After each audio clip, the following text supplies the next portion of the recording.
Hello.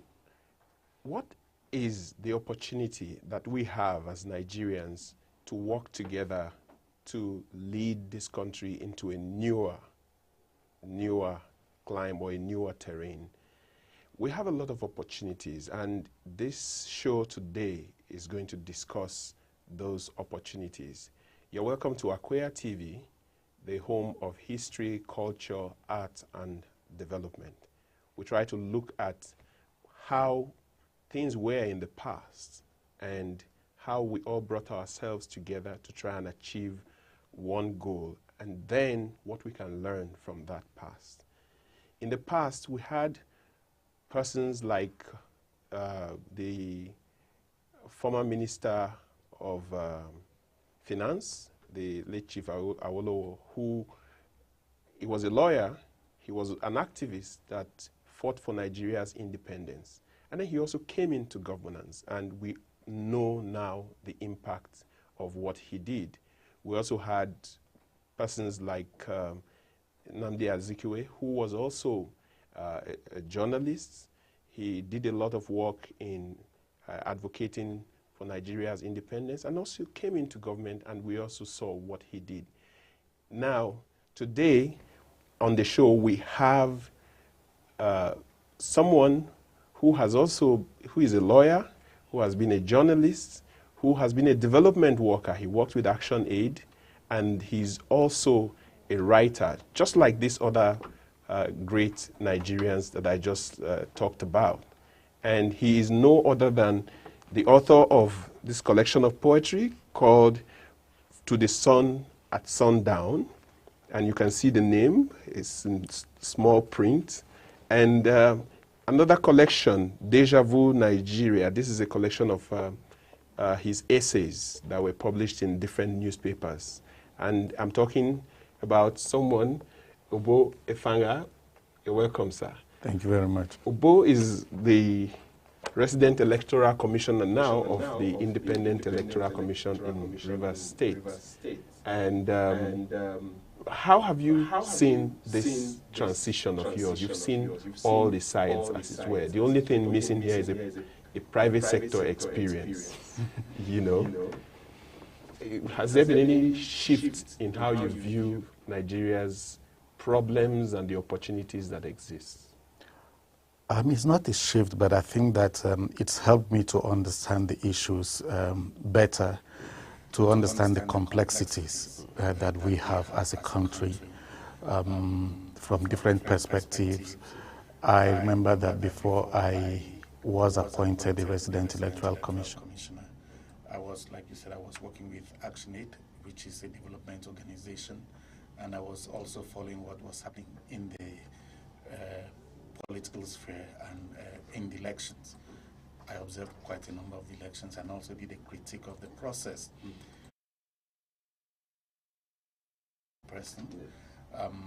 Now I'm inside, so I also see what happens in the inside of it. So I'm able to see all the perspectives and be able to see how we can address some of the challenges that we face as a people. Have you,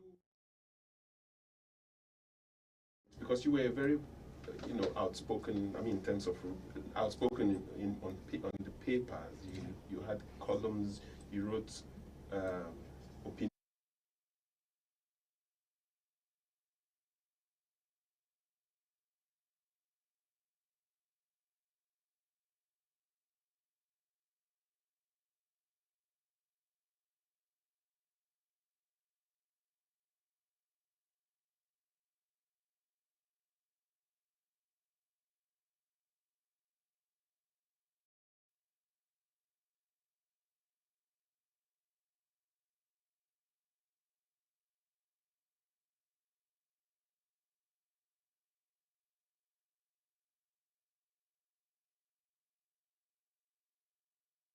able to raise those issues within the commission so that we can see how we can make the elections more effective and more credible. Okay, like what issues? Well, one of the things for me is letting people know what they ought to do. I remember that even before I joined INEC, one of the things I observed was that there were a lot of work that was being done, but a lot of times many Nigerians didn't know of those things. So many Nigerians may not know about the process. But what we try to do is to let people know about these processes ahead of time. So now, I'm sure you are aware that even the dates for subsequent elections are known. Yeah. Or there's a way of calculating it, knowing when the elections will come up. And then the rules are also known. People know what the rules are, at what time can you be a candidate, what are the things you need to do. Yeah. And so there is more transparency in the process that has happened in the election in the last few years. One of the things I tell people is that starting about, say, from 2010, 2011, that there's been incremental progress in the way INEC does its things. There's more transparency, more involvement of members of the public, of the political parties, and the elections are getting more credible than they were before. And that is why we also find that it is more competitive than it was before. And then some of the things that will come with competitiveness, with competition, are beginning to show. And depending on how you look at it, some people think it is negative. So when, for instance, I remember about 3 or 4 years ago, when elections are conducted and at the end of the day, INEC said the election was inconclusive because the results could not be determined at that point. A lot of people thought that was a negative. No, it wasn't a negative. It was actually a reflection of the fact that it was more competitive and in such a manner that the top 2 candidates were so close to each other. And then if elections were not concluded in some places, maybe there was disruption that requires that election be conducted there again, and the result there could affect the total result so far, then you said that it was inconclusive. But people unfortunately read that in the negative to mean we did something we couldn't complete. Yes. But that wasn't the case. So from inside, I can understand it, and I'm also able to explain to people outside. But why is this transparency still not translating to better result, better governance in terms of the quality of people that are still emerging to govern the country? Why? What's the truth? The truth of it is that election is not a process of identifying the best possible person who should govern a society. Oh. It is only a process of identifying whom the people prefer to govern them. So with whom the people prefer may not be the best possible. Definitely. And it's also because the best possible persons may not present themselves to be considered. So if you have the best possible governor, the person in the community, in the society who could have been the best possible governor, and the person is not in a political party, then he stands no chance, or she stands no chance. Or you create a room for independent candidature. Well, that is not in existence yet, but I like to advise that we be careful with the things we wish for. Now, I'm just assuming if we were to say we want to have independent candidates, look at the way politicians jump from one party to another seeking a ticket. When they exhaust the major political parties, major in quotes, they go to the political parties that are not so well known, just to have the ticket. Now, if you now introduce independent candidature, it would mean that those who can't find their way within the structured political parties will suddenly say they want to be independent. So even if we are going to have, if we are going to have independent candidate, we need to be strict about what qualifies somebody to be an independent candidate, not simply because you are interested in that position. There has to be some a benchmark for what would qualify you. Maybe the number of people who would have signed up for you to be a candidate and all that. So let's not think that independent candidate simply means you are not participating in any political party and you stand out. Because even when that happens, I can bet you that if somebody were to win election as an independent candidate, it won't take long for the person to join an existing political party. Yes. So the question would be, what was independent about that candidate in the first place? Yeah, I agree. I mean, I think having some criteria about, say, maybe a number of people signing up, it should be a good one, because if not, we would have 200 million independent candidates. But I don't even want to dwell so much on the Independent Electoral Commission, because the tendency is when we have you as a resident electoral commissioner, we want to just dwell on that very... Yes, we will still be on the political, but I'm thinking more of the leadership challenge. Yeah. You recall in 2004 when the late Chinua Achebe rejected the national honor. Yes. And there was this characteristic government reaction, and the Chief Femi Kayode was also in government then, and he was one of those that lashed out. Yes. Why is it that our leadership structure tends to resist any form of criticism or even advice at some point? Because Achebe, given reason why he was rejecting the award, said things were not right for him to celebrate, to receive such an award. Well, I think let's start from an individual standpoint. If people resist being talked to about looking at things from a different perspective, then that's the attitude they are likely going to bring into governance.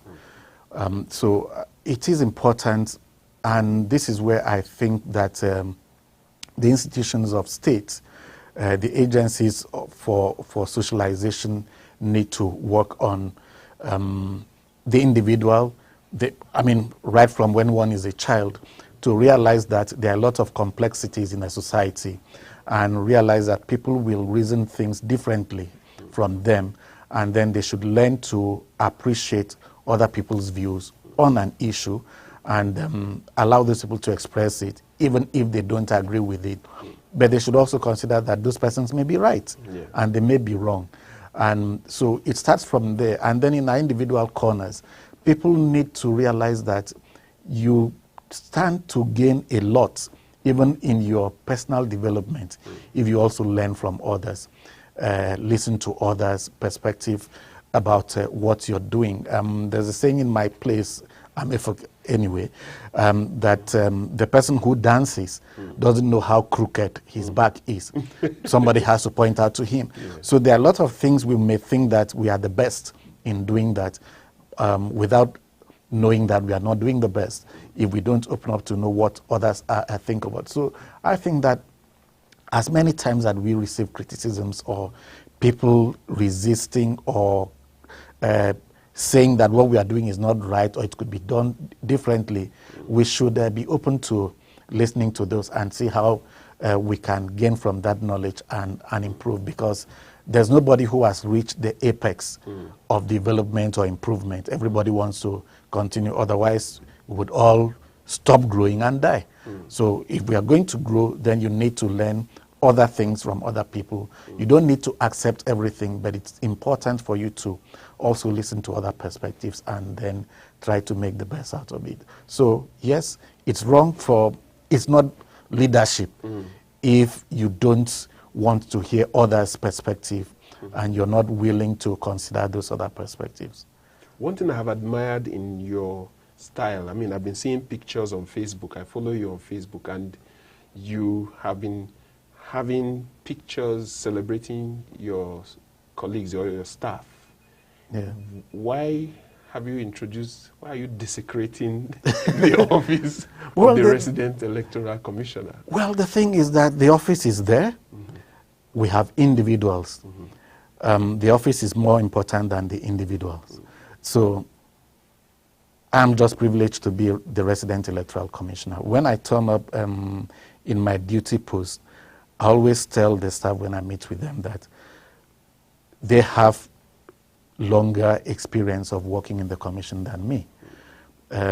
I'm just 3 years plus as a commissioner, and I've not worked in the commission before now. There are people who have worked in the commission for 20 years, and so you can't wish away the experience they have, hands-on experience about how things are done.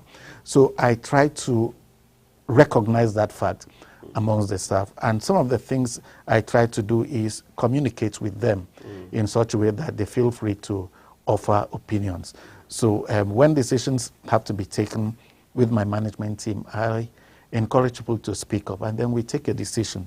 One of the things I've noticed in public service is the tendency for even the people, the subordinates, to present, they may not necessarily believe so, but they'll present it that what you say is necessarily the best. So what I try to do is avoid saying what I would want to say and listen to them and then offer mine to, then we can now see how we can get the best out of this. So that I'm the Resident Electoral Commissioner doesn't mean that I am the most knowledgeable and the wisest person in that team. No, I'm not. And I also tell my people that we are working in a team. I see myself as a team leader, not as the boss. So some of the things I do may feel like strange. So for instance, every day I have the list of my staff that shows their birthdays. So every day I look at the list and call up people on their birthdays and wish them a happy birthday. For some of them, they give me feedback that they've never had an experience where a resident electoral commissioner calls them and wishes them happy birthday or says anything to them. Many people in public service are used to being called by their superiors or bosses, as they will say, only when they've done something wrong. But if you call people when they are celebrating or just to ask how they are doing, it makes them see themselves as part of the team, the progress of the office. Okay, we'll go for a short break, and when we come back, we'll talk more about Deja Vu and then to the sun at sundown. For those who are watching, I just want to let you know that on the 16th of December, Akweya TV will be presenting its first awards. It's like a launch of Akweya TV at the Sheraton Hotel and Towers in Abuja, and it will be at 10 a.m. So please get ready to have fun, because we are going to have baggy performances from the Mada people, performances from different areas, and then we're going to give awards to some of those who are deserving. It's not one of those your regular awards. So we'll be back after this short break, and we'll talk about these beautiful books by Obo Effanga.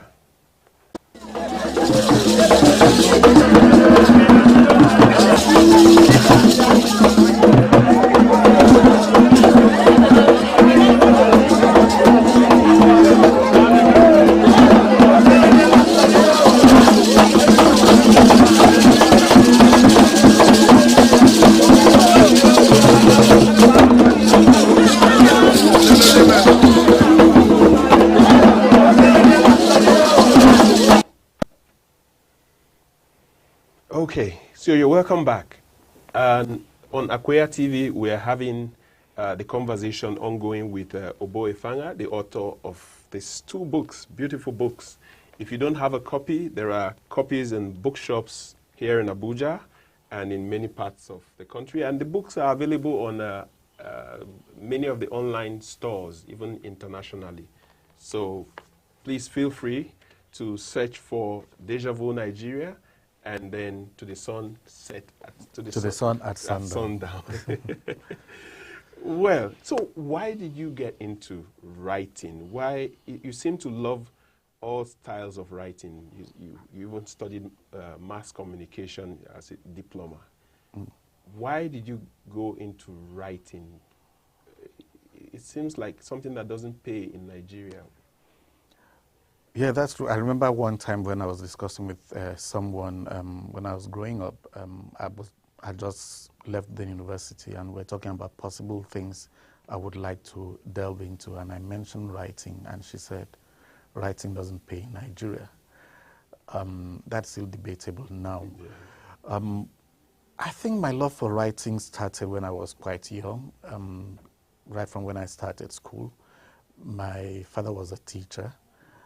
My mother taught earlier part of her life before she delved into trading. But one thing that never missed in our home were books. And my mother loved to buy books for me, novels and all this. So I love reading on different kinds of things.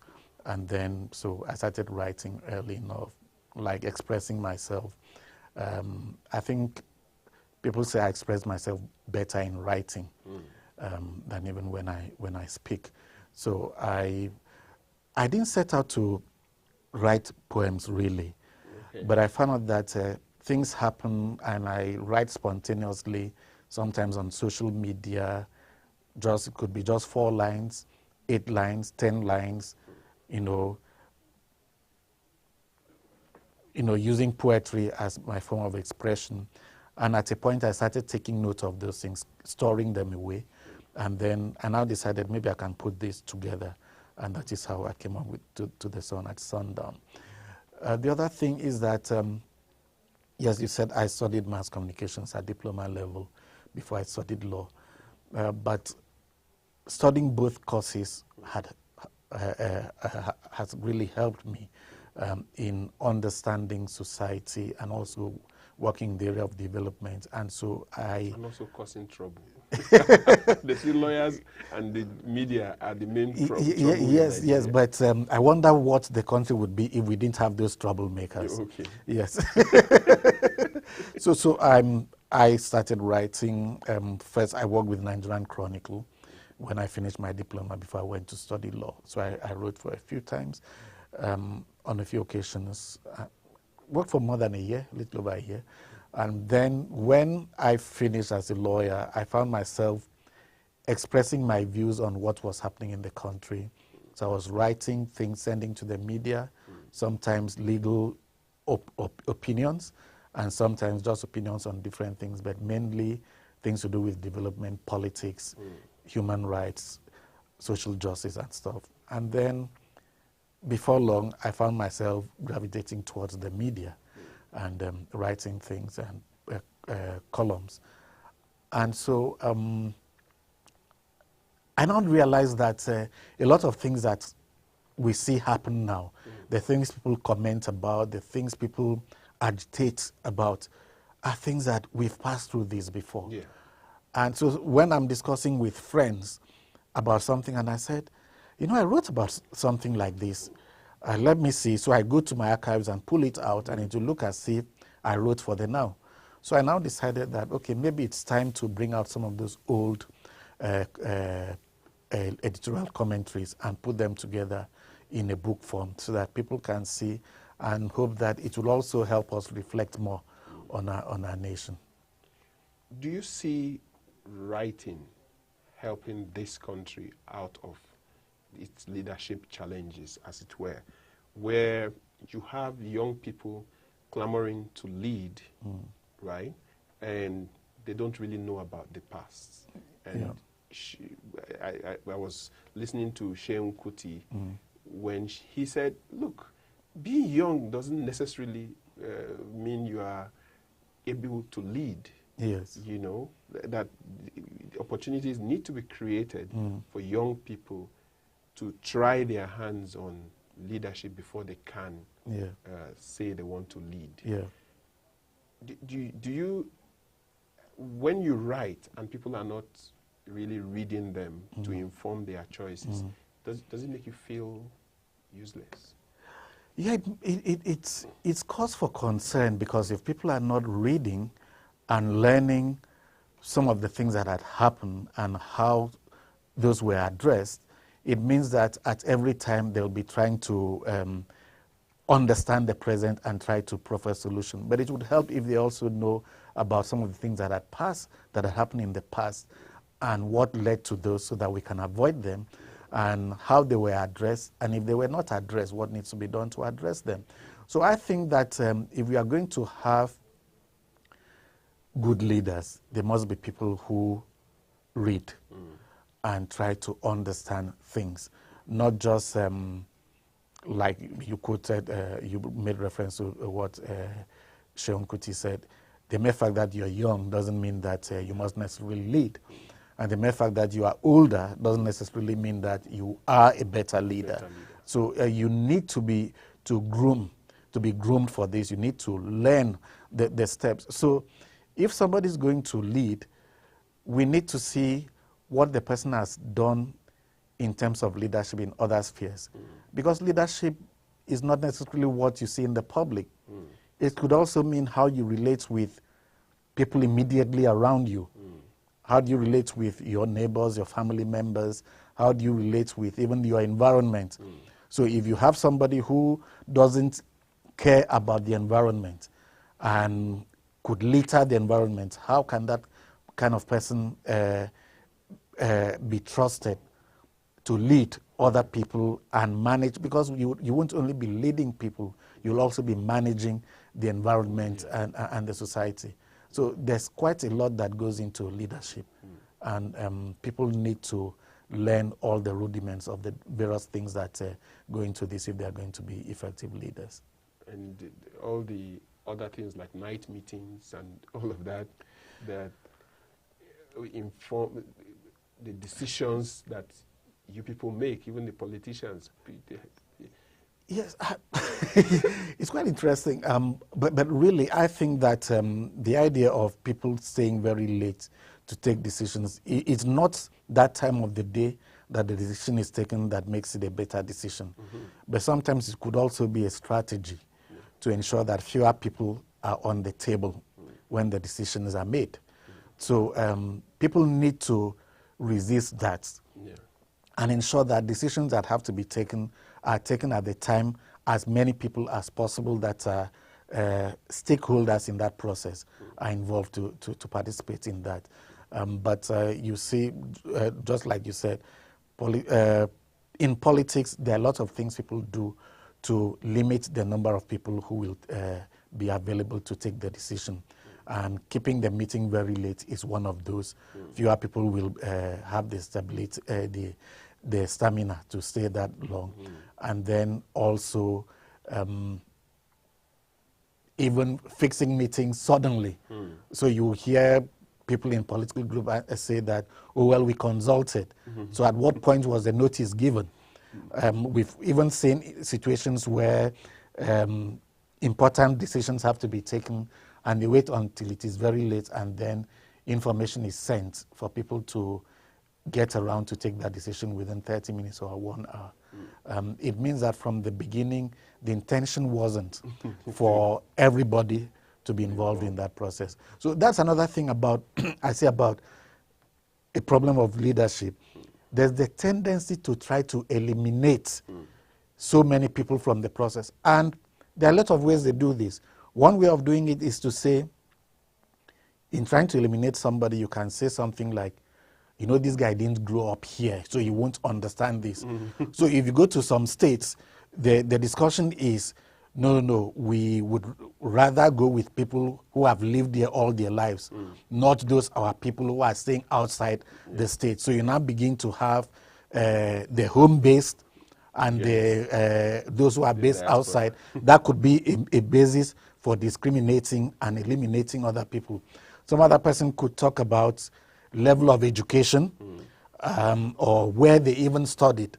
So there are lots of ways people try to eliminate others from even participating, and which is why a lot of times when you see party primaries, for instance, sometimes they come up with rules that are meant to eliminate some people. So they can say, for instance, if you have not been in this group for this long, we cannot allow you, because they feel threatened that some people who have not stayed for that long, you know, may give them tough competition. So there are lots of ways. Sometimes this is crafted to disqualify specific persons. So if you look at why many of these political groups disqualify people from aspiring for a ticket, they are not issues that go to the core of leadership.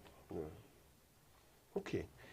Finally, just before we go, there is a whole challenge of the youth bulge, and youths are agitating. You saw it with all the NSAS, and we know while you were at ActionAid and several platforms, you wanted youth involvement.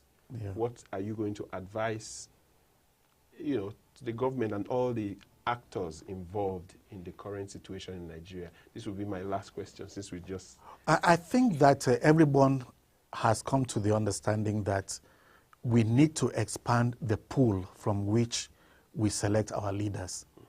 So when you expand the pool, then it means that you're going to have the old, the not too old, the young, and not too young. So when you have a large pool to select, you can now really pick the best out of the lot. But if you close the process, it would mean that every time you need to select, you have a very limited number of people to select from.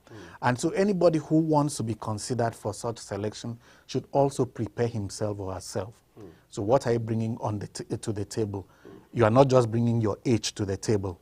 You're bringing your level of understanding of issues and being able to unravel those issues and provide solutions. That is what would sell you. Thank you so much, Mr. Obo Effanga. I wish we could continue this conversation. And for those of you watching, Javu Nigeria is available for sale, and to the sun at Sundown, book of poetry. Thank you so much, sir, for availing us of your time and this opportunity to, you know, listen to your thoughts. It's my pleasure, yes. And I want to congratulate Akweya TV. I just started taking note of it, and I'm enjoying it. Oh, thank you very much. And on the 16th of December, remember, if you're in Abuja or if you can travel down to Abuja, we are launching the Akweya TV with an Akweya TV Awards, and it's going to be very colorful with dances from different areas, with a talk about the role of the media and the various people in our collective future. We are going to have lots of conversation and a lot of people there. Thank you so much. We'll stream live, so even if you are not able to come, we are going to be together. Thank you. Let's keep a date.